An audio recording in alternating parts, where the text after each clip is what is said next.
Sir బెంగళూరులోని ఒక మాల్‌లో ఒక రైతుని అలో చేయనీయకపోవడంతో గవర్నమెంట్ ఆ మాల్‌ని క్లోజ్ చేసేది సార్. అయితే ఇప్పుడు దేశవ్యాప్తంగా కూడా ఈ విషయం పైన చర్చించుకుంటున్నారు సార్. అంటే ఒక రైతుని అలో చేయకపోవడంతో అంటే మాల్ మూసేయడం ఏంటి అని చెప్పేసి. ఏం చెప్తారు సార్ ఈ ఇష్యూ గురించి? అంటే ఏం జరిగింది సార్ అక్కడ? ఇదొక ఇంట్రెస్టింగ్ ఇష్యూ జరిగినట్టుగా మనకు అర్థమవుతుంది. లాంగ్ బ్యాక్ హైదరాబాద్లో మా ఫ్రెండ్ వరంగల్ అతను వాళ్ళ ఫాదర్ని తీసుకొని సినిమా చూపించాలి, మాల్స్ చూపించాలి. ఎందుకంటే వాళ్ళ ఫాదర్ ఎప్పుడు హైదరాబాద్కి వచ్చి మాల్స్ చూడలేదు.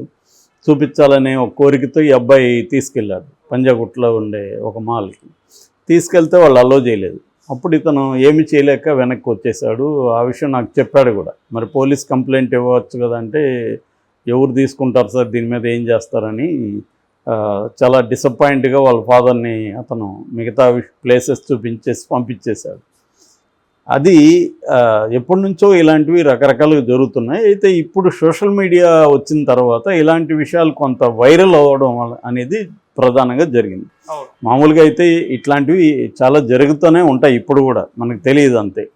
అయితే బెంగళూరులో మొన్న 16వ తేదీ నైట్ ఒక తండ్రి పేరు ఫకీరప్ప, వాళ్ళది హవేరీ అనే ఒక జిల్లా కర్ణాటకలో, కొడుకు పేరు నాగరాజు. ఇద్దరూ ఒక సినిమాకి టికెట్లు తీసుకున్నారు.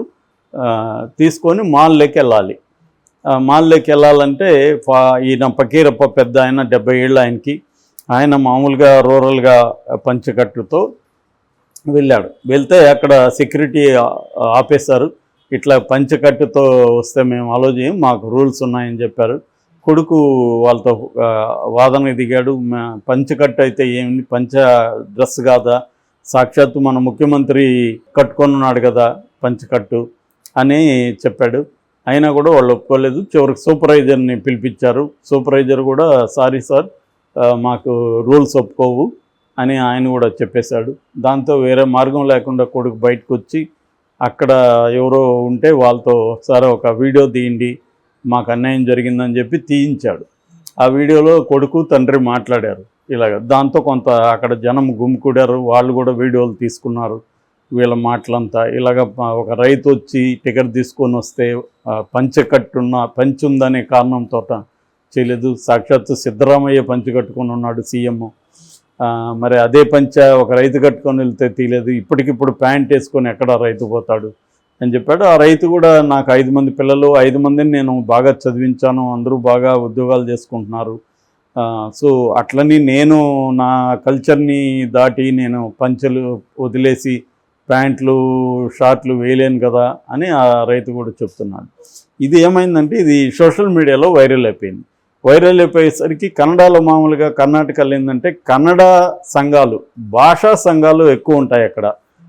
మనకంటే కూడా తమిళ్లో కర్ణాటకలో కొంత ఈ కన్నడ యువకర సంఘ ఇవన్నీ ఎక్కడ చూసినా కనబడతాయి. నేను 97లో 3 ఏళ్ళు, 2010లో 3 ఏళ్ళు బెంగళూరులో ఉన్నాను. టోటల్గా 6 ఏళ్ళు ఉన్నాను. అందువల్ల వీధికి కన్నడ యువకర సంఘ అనేది కనబడుతుంది అనమాట. కన్నడ యువకుల సంఘం అట్లాంటి మనకు తెలుగు యువకుల సంఘం ఎక్కడ కనబడదు కదా. సో వాళ్ళకి కొంత లాంగ్వేజ్ మీద కొంత ఎక్కువ శ్రద్ధ ఉంటుంది. పైగా బెంగళూరులో ఏంటంటే ఎక్కువగా కాస్మోపాలిటన్ కల్చర్ ఎక్కువ. బాంబే తర్వాత నాకు ఎక్కువ కనబడింది బెంగళూరు. అంటే వేరే భాషల వాళ్ళు ఎక్కువ ఉంటారు, నాన్ కన్నడిగస్ ఎక్కువ. మనం కూడా తెలుగులో మాట్లాడితే అక్కడ చాలామంది ఏం ఫీల్ కాకుండా తెలుగులో మాట్లాడడానికి ట్రై చేస్తారు. నువ్వు కన్నడలో మాట్లాడని కానీ ఏమనరు. ఈ మధ్య హిందీ బ్యాచ్ అన్ని చోట్ల వచ్చేసారనుకో, అది వేరే విషయం. సో అలాగా బెంగళూరులో కాస్మోపాలిటన్ కల్చర్ ఉంటుంది. కాకపోతే ఈ మధ్యకాలంలో కొంత భాషకు సంబంధించిన ఆందోళనలు పెరిగాయి. బోర్డులు కన్నడలో పెట్టాలని ఎయిర్పోర్ట్లో కూడా ఈ మధ్య కన్నడలో పెట్టారు.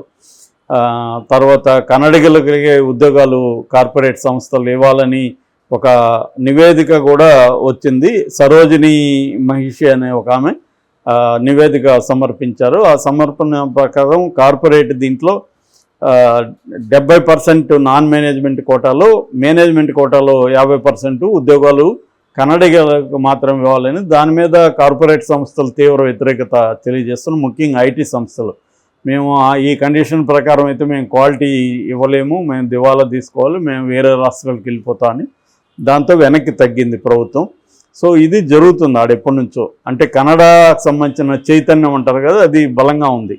సో ఈ నేపథ్యంలో ఈ పకీరప్పకి ఈ నాగరాజుకి జరిగిన ఈ అవమానం ఏదైతే ఉందో, వివక్ష ఏదైతే ఉందో, దీన్ని ఈ కన్నడ సంఘాలు ఇమీడియట్గా రంగంలోకి దిగాయి. వాళ్ళు దీని మీద ఆందోళన చేయడం, ఆ పకీరప్పకి సన్మానం చేయడం, ఇవన్నీ వైరల్ అయిపోయింది. దీంతో అసెంబ్లీ సెషన్స్ జరుగుతున్నాయి.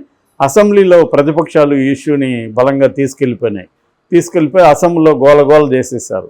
దాంతో గవర్నమెంట్ దిగిరాక తప్పలేదు. గవర్నమెంట్ ఆల్రెడీ ఇవన్నీ జరుగుతుండేసరికి మాల్, జీటీ మాల్, ఇది మాగడి రోడ్లో ఉంటుంది, దీని పేరు జీటీ మాల్. ఈ జీటీ మాల్ వాళ్ళు ఆ సూపర్వైజర్ వీళ్ళంతా బహిరంగంగా మీడియాతో క్షమాపణ చెప్పారు. పకీరప్పకి మేము క్షమాపణ చెప్తున్నాం, మేము అలో చేయకపోవడం మా తప్పే అని.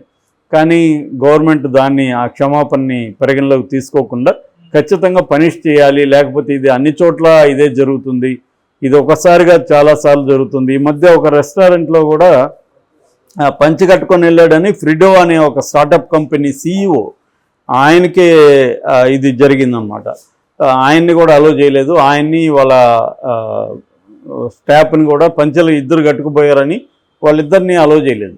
బట్ ఆయన పర్వాలేదు, నేనేమి వివక్షగా ఫీల్ కావట్లేదు, జస్ట్ నా అనుభవాన్ని షేర్ చేసుకుంటున్నానని ఆయన ట్విట్టర్లో ఎక్స్లో పెట్టాడు. అట్లాగే నమ్మ మెట్రో అంటారు వాళ్ళు, మెట్రోలో కూడా పంచి కట్టుకుపోతున్నారని మెట్రోలో కూడా అలో చేయలేదు ఈ మధ్య. సో ఈ సంఘటనల నేపథ్యంలో ఇది బాగా ఫ్లేరప్ అయిపోయింది.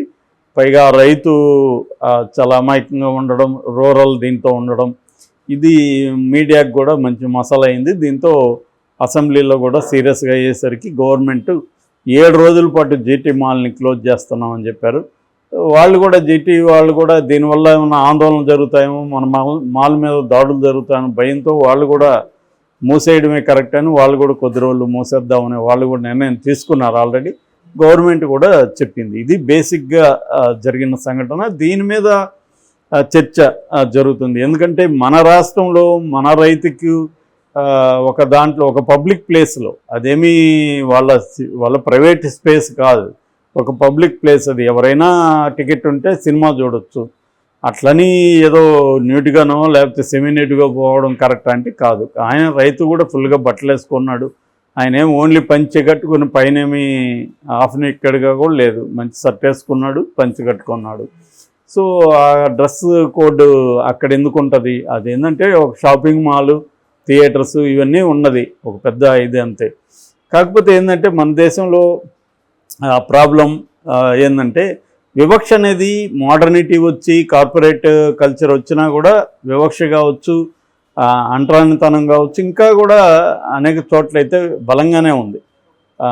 యాంటీ ముస్లిం ఇది కానీ, నిన్న కూడా ఎవరో ఒక NRI హైదరాబాద్లో తన ఇల్లు ముస్లింలకి ఇస్తుంటే అపార్ట్మెంట్లో అబ్జెక్ట్ చేస్తున్నారని వాపోతూ పెట్టాడు. అంటే ముస్లింలకి ఇవ్వద్దండి అని. అంటే అటువంటి ఒక యాంటీ ముస్లిం ట్రెండ్ బీజేపీ గవర్నమెంట్లో పెరిగింది. అది కూడా వివక్షే కదా, ఆయన ఇష్టం, ఆయనకి ఊరికన్నా ఇవ్వచ్చు.